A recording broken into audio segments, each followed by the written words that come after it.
우리는 지난 주일에 요한계시록 4장 묵상하는 중에 열린 문을 통해서 하늘 보좌와 그리고 내 생물 24장로 그리고 그 앞에 경배하는 믿음의 사람들을 볼 수 있었습니다. 그리고 그 보좌 앞에 펼쳐진 수정과 같은 유리바다, 그리고 보좌에서 빛나는 에메랄드빛, 그 장엄한 천상의 예배를 우리가 볼 수 있었습니다. 이제 5장으로 넘어오면서 하나님의 그 보좌에 앉으신 이에게로 향하던 그 예배가 어린 양 예수 그리스도께도 함께 드려지는 예배로 집중됩니다. 1절 말씀을 함께 읽어보겠습니다. 시작. 또 나는 보좌에 앉으신 이의 오른손에 책이 들린 것을 보았습니다. 이것은 앞뒤로 기록되고 7인으로 봉한 것이었습니다. 아멘. 성령에 사로잡힌 요한에게 천상에서 이루어지는 새로운 환상 계시가 열려 보이기 시작합니다. 거기 보좌에 앉으신 이 곧 하나님의 오른손에 책이 들려 있는 것이 보였습니다. 이 책이라고 표현을 했지만 오늘날과 같은 코덱스 본이라기보다는 당시에 파피루스나 양피지로 만든 두루마리 형태의 책이었을 겁니다. 그 두루마리가 주님의 오른손에 있었습니다. 그 오른손은 권능을 상징하지요. 그 누구도 범접할 수 없는 능력으로 그 책을 붙들고 계신다는 사실을 보여주고 있습니다. 그런데 두루마리를 자세히 보니 앞뒤에 글이 쓰여 있었고 7개 실이 봉해져 있었다는 겁니다. 당시 중요한 문서들이나 서신들은 다른 사람들이 볼 수 없도록 그 두루마리를 만 상태에서 나비나 진흙 같은 것으로 인을 봉했습니다. 물론 안쪽에 주요 내용들, 자세한 내용들이 기록되어 있고 겉면에는 수신인이나 아니면 제목 같은 내용들을, 간단한 정보들을 적어 두었죠. 요한이 보고 있는 이 두루마리는 양면, 앞뒷면으로 기록되어 있었고 또 7개 인으로 봉해져 있었습니다. 여기 인이 7이라 하니 완전히 봉인된 비밀이었음을 의미하고, 권한 있는 자 외에는 그 누구도 펼 수 없을 만큼 완전히 봉인되어 있다는 사실을 보여주고 있죠. 국가나 기업에도 단계별로 비밀을 취급할 수 있는 그 인가받은 사람들의 단계가 등장하죠. 외교부에 전하는 이 모든 것들은 외교 행랑, 그래서 그건 항상 완전히 봉인된 채로 현지의 대사관에 갈 때까지는 그 누구도 열 수가 없습니다. 그와 같은 형태의 대외비 또는 극비들이 들어 있었죠. 이 보좌에 앉으신 이의 오른손에 있는 두루마리에 어떤 내용들이 기록되었을까요? 4장 1절에 힌트가 주어졌는데요, 이후에 마땅히 될 일들이다. 요한을 그 하늘 천상의 세계로 불러올릴 때 내가 이후에 마땅히 될 일을 내게 보여주리라 말씀하신, 그게 바로 힌트가 됩니다. 그 비밀이죠. 그 비밀이 요한계시록 이제 6장 다음 주일부터 22장까지 이어지는 모든 하나님의 계시, 그게 바로 그 두루마리에 담겨 있었다는 겁니다. 그래서 7인, 7나팔, 7대접, 그리고 어린 양의 최후의 승리, 그리고 우리가 장차 만나게 될 새 하늘과 새 땅까지 이어지는 그 모든 이야기가 이제 이 두루마리에 담겨 있었다는 겁니다. 이 비밀은 태초로부터 감추어졌던 것이고 그 누구도 봉인할 자가 없었고 이제 때가 되어 열 때가 되었기 때문에 요한을 통해서 그 계시가 보여지기 시작한 것입니다. 요한이 7으로 봉인된 두루마리를 보고 있을 때 한 천사의 소리가 들려옵니다. 2절에서 4절 읽어봅니다. 시작. 그때 내가 강한 천사를 보았는데 그는 큰 소리로 외쳤습니다. 누가 이 책을 펴며 그 인을 떼기에 합당한가? 그러나 하늘에서나 땅 위에서나 땅 아래 어느 곳에서도 그 책을 펴서 볼 수 있는 사람이 없었습니다. 나는 그 책을 펴서 볼 자격이 있는 사람이 보이지 않아 큰 소리로 울었습니다. 사도 요한이 본 이 강한 천사가 누구인지는 알 수 없습니다. 아마도 하나님의 소식을 전하는 가브리엘일 수도 있겠고, 군대를 이끄는 하늘 천군 천사를 이끄는 천사장 미가엘일 수도 있겠습니다. 보좌 가까이에 모셔선 것을 보면 서열이 굉장히 높은 천사 중에 하나이겠죠. 그가 하늘이나 땅 아래 모든 이들이 들을 수 있을 만큼 크고 또렷한 목소리로 외칩니다. 누가 이 책을 펴며 이 인을 떼기에 합당한가? 누가 이 두루마리를 열 것인가? 그렇게 큰 소리로 물었지만 그 누구도 인을 뗄 수 있다면 나서지를 않았던 것입니다. 하늘 세계에는 네 생물도 있었습니다. 24장로들도 그 앞에 있었죠. 당시에 먼저 천국에 입성한 에녹도 있었고 노아도 있었습니다. 아브라함이나 모세, 사무엘, 그리고 베드로와 바울 같은 위대한 믿음의 선배들도 그 천상에 같이 있었을 겁니다. 그러나 그 누구도 나서지를 못했습니다. 땅 위에서나 땅 아래 어느 곳에서도 그 책을 펴볼 수 있는 사람이 없었습니다. 어떤 피조물도 7 봉인을 떼기에 합당한 자가 없었다는 겁니다. 그 누구도 하나님의 책을 펴서 볼 자격이 갖춘 사람이 없다는 것을 알게 되었을 때 사도 요한은 절망과 탄식 가운데 큰 소리로 울었습니다. 여러분, 천국에는 슬픔이나 눈물이 없는 곳입니다. 그런데 잠시 방문했던 이 요한은 그 천국의 영광을 보았지만 아직도 계시되지 않는 그 두루마리 때문에 큰 소리로 울고 있습니다. 뿐만 아니라 지금 지상에 그가 함께 복음을 전파하고 함께 고난과 주의 교회를 지켜왔던 그와 같은 성도들은 큰 어려움 중에 있고 교회는 박해 가운데 있습니다. 사도들은 교회 지도자들과 함께 굶주린 사자들의 밥이 되거나 화형당하며 순교당하고 있습니다. 성도들은 미래를 보장할 수 없는 환경에 절망하고 두려워 탄식하고 있었습니다. 누군가가 봉인을 떼고 그 계시를 보여주어야 하는데 그 누구도 그 계시를 보여줄 수 있는 자가 나오지 않았다는 겁니다. 불의와 불법이 득세하는 것 같고 마치 악이 세상을 지배하는 것처럼 보일 때 믿음의 사람들, 깨어있는 하나님 사람들은 크게 울 수밖에 없습니다. 요한도 아마 그와 같은 눈물이었을 겁니다.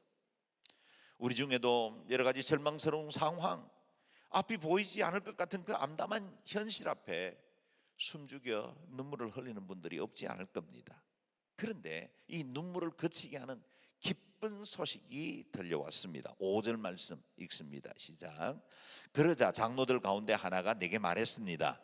울지 마라. 유다 지파의 사자 다윗의 뿌리가 승리했으니 그 책과 그 7인을 열 것이다. 아멘. 보호자 주변에 둘러서 주님께 경배하고 찬양하던 24장로 중에 한 분이 울고 있는 요한에게 울지 마라. 울지 않아도 된다. 네가 지금 생각하고 있는 것보다 더 놀라운 하나님의 계획이 있다라고 말씀하시는 것입니다. 7인을 열고 두루마리를 펼쳐 하나님의 계시를 전할 분이 계신다는 겁니다. 그가 누구일까요? 유다 지파의 사자 다윗의 뿌리가 승리했으니 그 책과 그 7인을 열 것이다. 두 개의 별명을 가진 분입니다. 유다 지파의 사자였고 다윗의 뿌리라 불리는 분 누구입니까? 누구입니까? 예수 그리스도시죠. 그리스도 예수십니다. 유다 지파의 사자요 다윗의 뿌리라 불렸던 바로 그분이 그 봉인을 열고 두루마리를 펼쳐 온 세계 가운데 종말론적으로 이루어질 사건까지 다 보여주게 될 것이다 라는 겁니다. 창세기 49장에 보면 야곱이 그 12아들을 차례로 축복하면서 유다를 축복할 차례가 되었을 때 예언적으로 복을 빌면서 유다는 사자 새끼다 그렇게 말했습니다. 이어서 예언하기를 왕의 규가 유다에게서 떠나지 않고 통치자의 지팡이가 그 발 사이에서 떠나지 않으리니 실로께서 오셔서 백성들이 그에게 복종할 때까지이다. 아멘. 유다는 치리자의 지팡이가 왕의 규가 끊임이 없을 텐데 그 이어지는 것이 실로가 오시기까지. 여기 실로는 장차 오실 메시아를 상징하는 단어입니다. 실로가 오시기까지 이와 같은 모든 백성들이 그에게 복종할 것이다.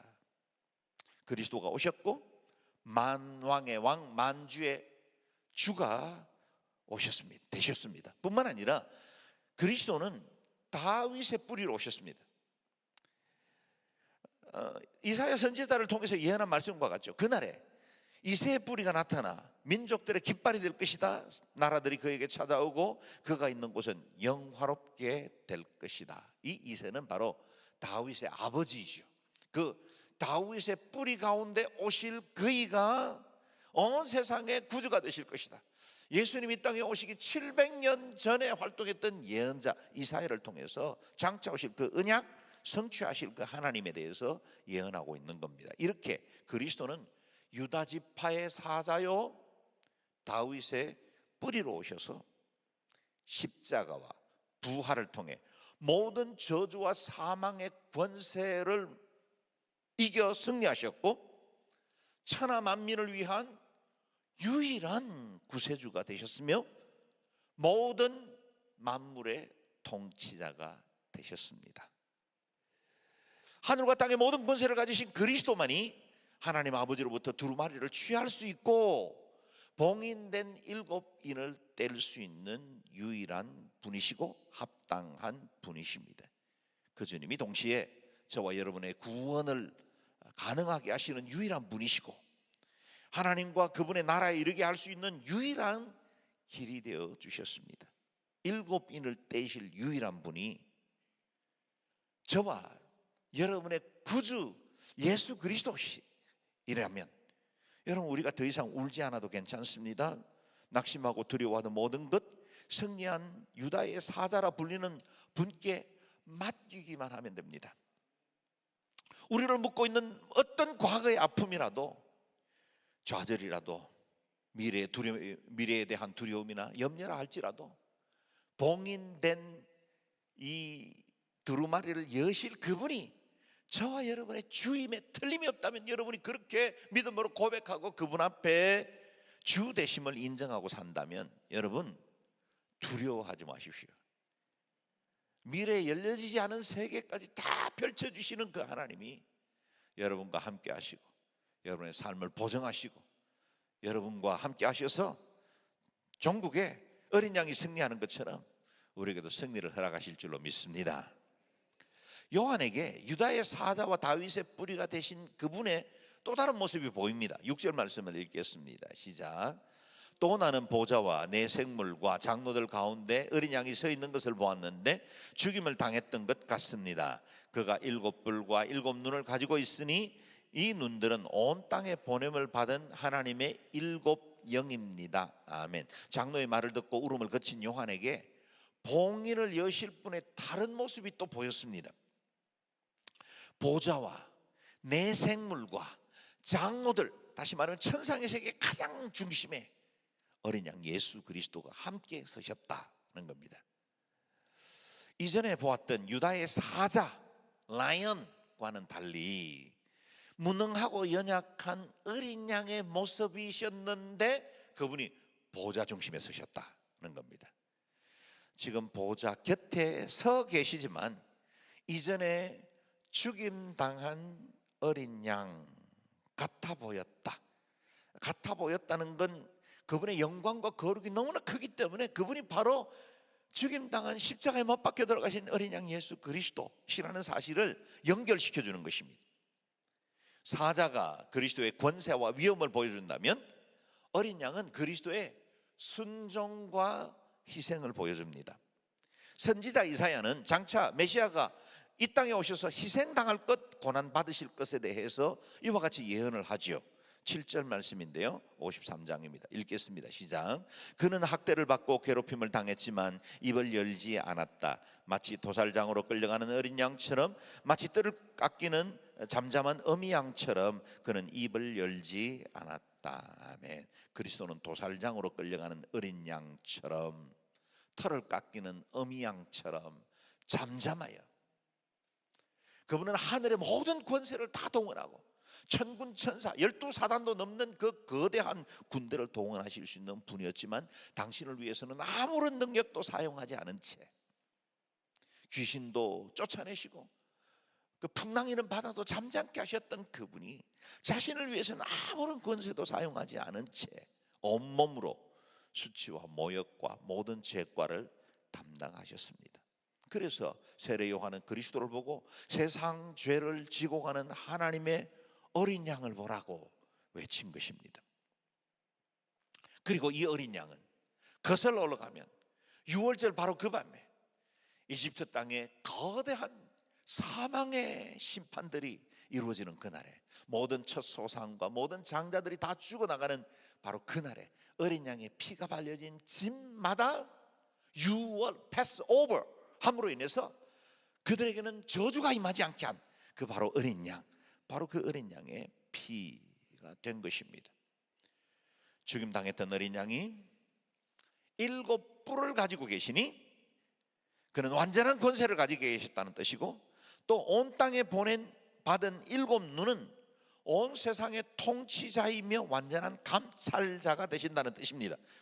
이렇게 7영은 하나님의 완전하신 성령님을 의미하죠. 예수님은 전지전능하심으로 온 세상을 살피시고, 그리고 성령을 부어주셔서 영혼들을 추수하고 구원하실 뿐만 아니라 마지막 날에는 심판주가 되셔서 마귀 권세 아래 있는 자들을 속량하실 뿐만 아니라 최후의 승리를 얻게 하신다는 겁니다. 마지막 날 심판과 대추수를 주도하시는 분이 바로 어린 양 예수 그리스도이십니다.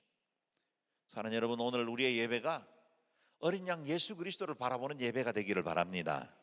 가장 유약한 어린 양으로 고난을 받으셨으나 이제는 온 세상의 주권과 권세를 가지신 사자로 통치하고 계십니다. 이렇게 어린 양과 사자는 한 분 그리스도 안에서 주님의 인성과 신성을 함께 보여주고 있습니다. 이전에 죽으셨으나 부활하셨고, 이제는 승귀하셔서 천상에 이루어지는 예배의 중심에 찬양받기에 합당한 분이 되셨다는 겁니다. 할렐루야. 오늘 우리가 드리는 예배의 주인이 어린 양 예수 그리스도이십니다. 저와 여러분이 부르는 노래, 저와 여러분이 고백하는 모든 찬양의 주가, 그리고 우리가 불러야 할 그 노래의 중심에 어린 양 예수 그리스도가 계신 줄로 믿습니다. 이 천상에서 일어나는 극적인 사건을 보십시오. 7절 8절 말씀을 읽겠습니다. 드라마틱합니다. 읽어봅니다. 시작. 어린 양이 와서 보좌에 앉으신 이의 오른손에서 책을 받아 드셨습니다. 그가 책을 받을 때 네 생물과 24의 장들이 각기 하프와 향이 가득 담긴 금대접을 들고 어린 양 앞에 엎드렸습니다. 이 향은 성도들의 기도입니다. 아멘. 지금 사도 요한이 보고 있는 이 천상 세계의 절정, 극치를 이루고 있는 장면 중에 하나입니다. 어린 양이 보좌에 앉으신 분께 나아가 그 어린 오른손에 들려있는 두루마리 책을 받자 말자, 그리고 그 책을 받아 이제 인을 떼고 장차 하나님께서 이루실 그 하나님의 계시를 열려고 하는 그 순간, 바로 그때 어린 양을 향한 장엄한 예배가 시작되는 겁니다. 보좌에 앉으신 이를 찬양하던 네 생물과 24장로들이 어린 양 앞에도 엎드려 그분을 경배한 겁니다. 그냥 엎드린 게 아닙니다. 하프와 금은보를 들고 엎드렸답니다. 여기 하프 앤 보울, 24시간 기도하는 기도 운동을 하고 있는 아이합이라는 이 켄터키주의, 켄터키 아니고요, 다른 주네요. 거기에 있는 그 기도의 그 집회 이름이 하프 앤 볼이에요. 이 찬양의 하프는 찬양의 제사를 의미하고, 찬양, 우리가 드리는 찬양, 향은 가득한 금대접, 그거는 성도들의 기도를 의미한다는 겁니다. 이 찬양과 기도를 어린 양 예수께 올려드리는 이 절정 극치의 장면들을 보면, 여러분, 우리가 매주일 와서 드리는 이 찬양 하나하나가 얼마나 소중한 것인지. 여러분, 마치 24장로 그리고 내 생물과 함께 우리는 하프는 아니지만 다른 형태의 찬양을 드리죠. 우리의 목소리로 찬양하고 박수치며 찬양하고 주님을 찬양하고 높이는 이와 같은 것을 통해서 하늘의 천상의 존재들과 함께 우리가 찬양을 합니다. 우리가 또한 함께 합심하여 기도하고 개인적으로 기도하는 이 모든 기도는 금대접에 담겨서, 여러분, 금대접이라는 건 가장 귀한 것이라는 뜻 아니겠어요? 어린 양 대신 예수 그리스도께 이 찬양과 성도의 기도가 그대로 올려지는 겁니다. 우리가 드린 기도, 그리고 앞으로 드릴 모든 기도 하나도 땅에 떨어지지 않습니다. 우리 주님께서 기도를 귀하게 여기셔서 금대접에 담게 하셨고 하늘 보좌에 올려드리는 겁니다. 하나님은 우리의 기도를 들으셨고 우리의 모든 형편을 다 알고 계시는 분이십니다. 우리가 남몰래 드리는 골방에서 드리는 기도와 함께 40일 새벽 기도, 우리 성도들이 함께 드리는 모든 기도에 이르기까지 금대접에 담겨 주님의 제단에 올려진 향기로운 제사가 됩니다. 우리 주님께서 이 땅에 오셨을 때 구하라, 찾으라, 두드리라 말씀하셨으면 그분이 내가 책임질게, 너희들은 이것만 해, 그런 뜻 아니겠어요? 구해봐, 찾아야지, 문을 두드리라, 앉아있지 말고 낙심하지 말고 두려워하지 말고 너의 마음의 안에 한계에 갇히지 말고 내게 올려드리라는 겁니다. 여러분 혹시 드디어 응답되고 기도가 제대로 응답되지 않는 것처럼 여긴다고 해서 낙심하지 말고 기도의 향을 올려드리십시오. 여러분 우리가 올려드린 모든 기도는 주님의 금대접에 담겼고 그것이 하늘나라에 올라가면서 가장 좋은 때 가장 방법으로 우리에게 놀라운 은혜와 복이 많은 통로가 될 줄로 믿습니다. 이제 이 네 생물과 24장로들이 어린 양을 경배하며 올려드린 찬양이 어떤 것인지를 보겠습니다. 9절에서 10절 말씀 읽겠습니다. 시작. 그들은 새 노래를 부르며 말했습니다. 주는 그 책을 취해 인들을 떼기에 합당하십니다. 이는 주께서 죽임을 당하심으로 주의 피로 모든 족속과 언어와 백성과 나라들로부터 사람들을 하나님께로 구속해 들이셨고 그들로 우리 하나님께 나라와 제사장들이 되게 하셨으므로 그들이 땅 위에서 왕노릇하게 될 것입니다. 아멘. 오늘 우리가 찬양 시간에 고백했던 그 바로 찬양 가사가 이 본문에서 나온 거예요.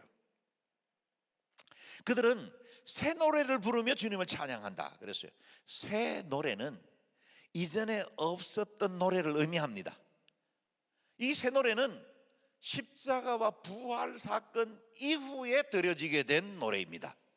이 새 노래는 어린 양 예수 그리스도로 말미암아 구원받은 사람들만 부를 수 있는 노래입니다. 이 노래가 3절로 이루어진 찬송 가사인데 1절은 주 예수님은 두루마리에 7빈을 떼기에 합당하신 유일한 분이십니다. 2절은 주님은 십자가의 보혈로 모든 족속과 언어와 백성들과 나라들 가운데 구원받은 사람들을 대속, 리뎀션, 속죄 이루신 분이십니다. 3절은 주님은 구속하신 백성들을 주의 나라와 제사장들이 되게 하셔서 왕노릇하게 해주십니다.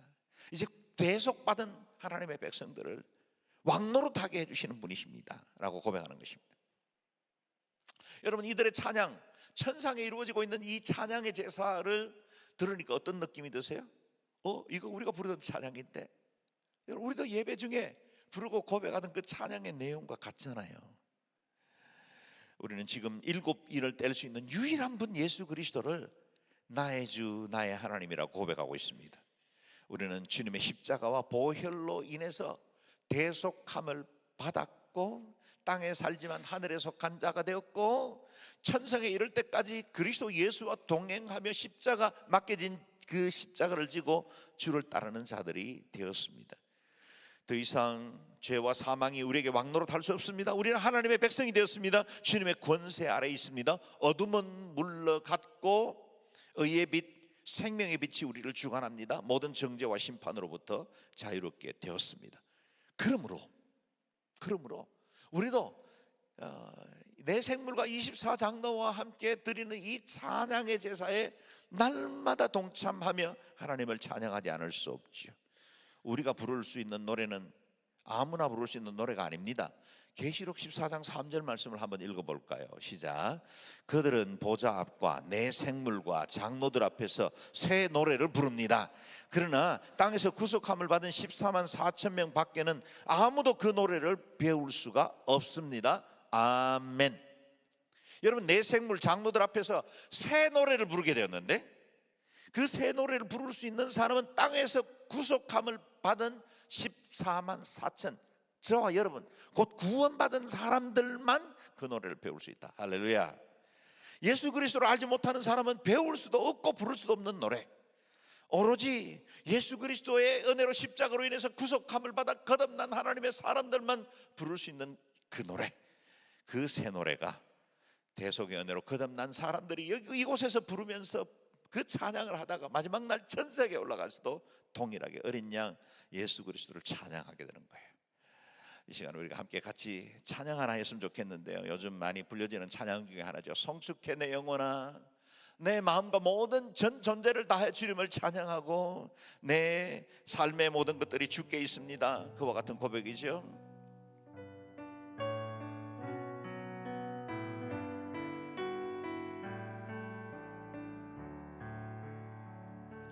성축해 내 영혼, 내 영혼아, 거룩하신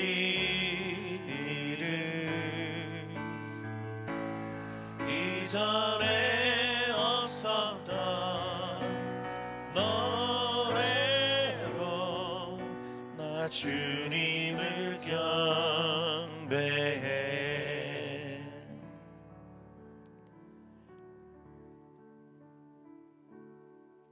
해가 뜨는 새 아침 밝았네.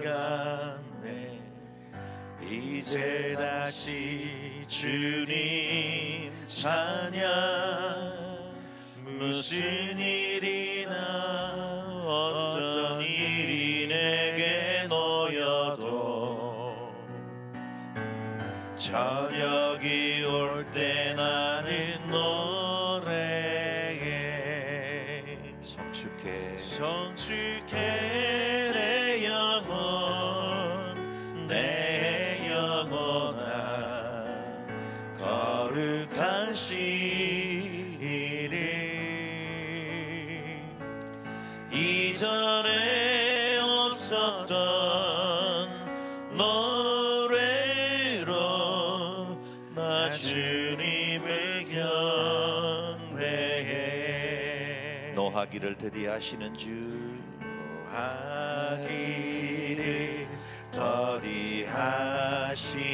더디하시는 주, 그의 크신 사랑 넘치네. 주의 선하심 내가 노래하리. 수많은 이유로 나 노래해. 성축해 내 영혼, 내 영혼아, 거룩하신 이름.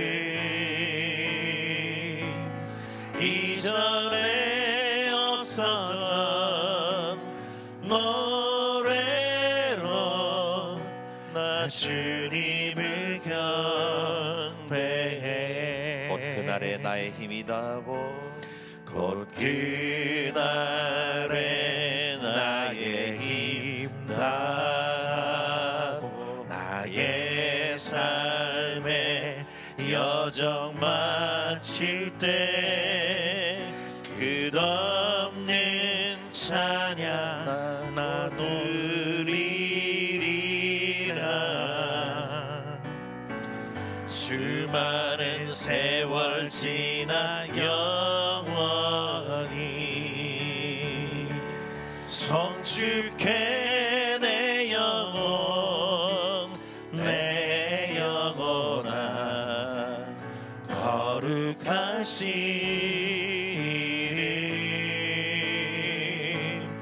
이전에 없었던 노래로 나 주님을 경배해. 한 번 더 고백할까요? 성축해 내 영혼, 내 영혼아, 거룩하신 이름.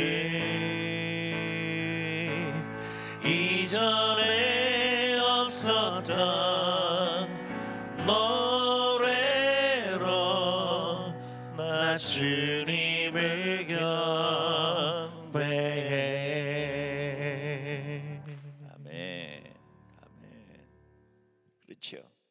이전에 없었던 노래죠. 내가 이전에 자연인으로 살 때, 그리스도 알지 못하고 살아가던 그때, 죄와 사망 가운데 있었던 그때 부를 수 없었던 그 노래, 오늘 우리는 주님 앞에 찬양하며 고백할 수 있게 되었습니다.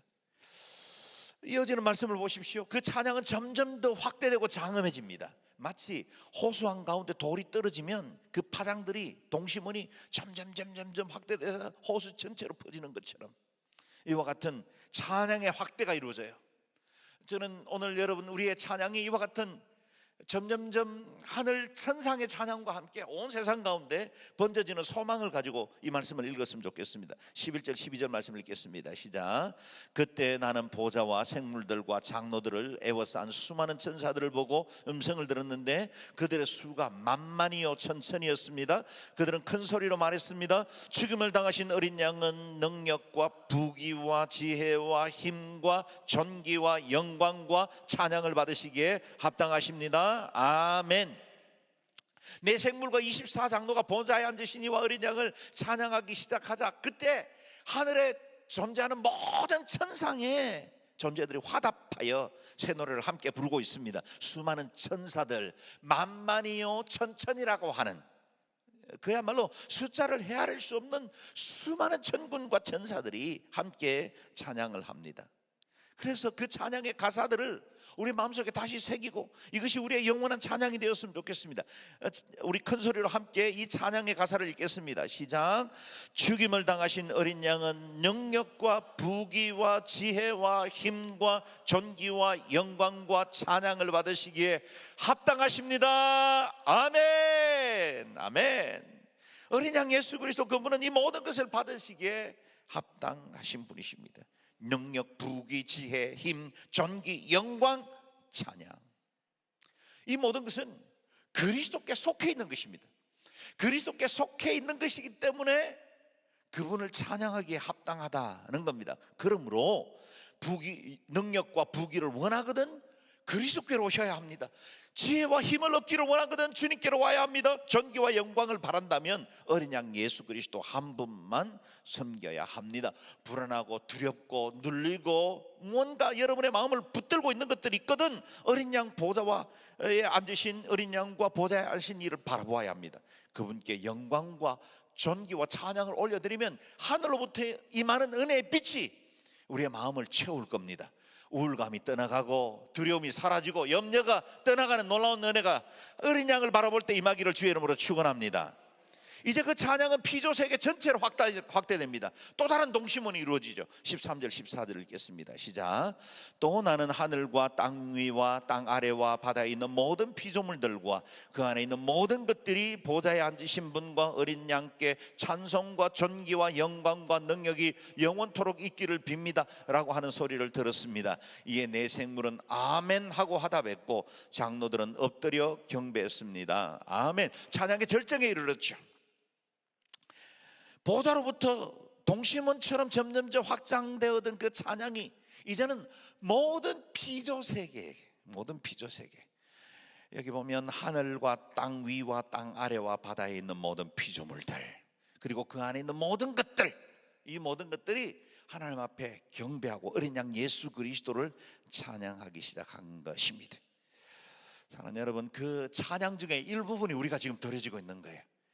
내가 지금 영종도, 이 대한민국 한 귀퉁이 지구에서 보면 그리 크지도 않는 이 작은 섬 한 곳에서 드리는 이 예배는 그냥 우리의 예배로 그치지 않고 이건 천상에 이르는 모든 이들의 예배와 함께 연결되어 있는 예배라는 사실을 기억하십시오. 그래서 예배할 때마다 모든 나라와 종족과 백성과 방언들이 함께 거룩한 예복을 입고 찬양할 마지막 그날 대합창의 날을 늘 기억하고 예배해야 합니다.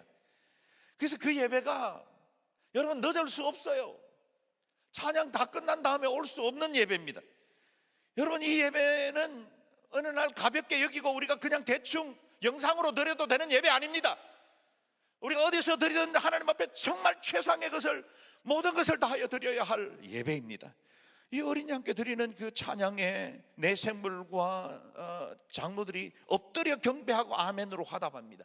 여러분, 모든 피조물들이 하나님 앞에 그렇게 찬양할 때 보좌 중심 가장 가까이에 있는 이들은 내 생물들이 하나님 앞에 찬양하며 아멘, 우리의 찬양에 대해서 화답하고, 또 장로들은 자신이 쓰고 있는 이 면류관을 하나님 보좌 앞에 던지면서 이 땅에 자랑할 만한 그 모든 것은 다 없습니다. 하나님 한 분만 영광 받으시기를 원합니다. 이와 같은 예배로 이어지는 거예요. 그래서 땅의 예배와 하늘 예배는 단절되지 않습니다. 여러분, 이 요한계시록을 묵상하면서 무엇보다 우리 속에 예배가 살아나고 어린 양 예수 그리스도 한 분만 온전히 바라보는 은혜가 있기를 주의 이름으로 축원합니다. 여러분, 그 모든 피조물들이 찬양했던 내용들이죠. 다시 한번 읽고 우리가 크게 아멘으로 선언하면 좋겠습니다. 시작. 보좌에 앉으신 분과 어린 양께 찬송과 존귀와 영광과 능력이 영원토록 있기를 빕니다. 아멘. 아멘. 이 영광스러운 예배 일평생 주님 앞에 올려드리고 하나님 찾으시는 그 귀한 예배자로 살아가는 저와 여러분 되시기를 주의 이름으로 축원합니다. 아멘. 기도하겠습니다. 기도할 때 하나님 승리한 사자이시며 죽임 당한 어린 양 되신 그분 하나님께만 경배하고 그 주님을 바라보는 온전한 예배자 되게 도와주시옵소서. 마지막 날에 어린 양 혼인잔치를 기억하고 매 순간 최상의 예배를 드릴 수 있도록 어린 양께 가장 귀한 것으로 주님 앞에 예배드리는 자가 될 수 있도록 은혜 베풀어 주소서. 또한 이 찬양의 동심원이 확장되는 것처럼 우리의 예배가 하나님 이 영종도 땅을 덮을 수 있도록 은혜를 베풀어 주십시오.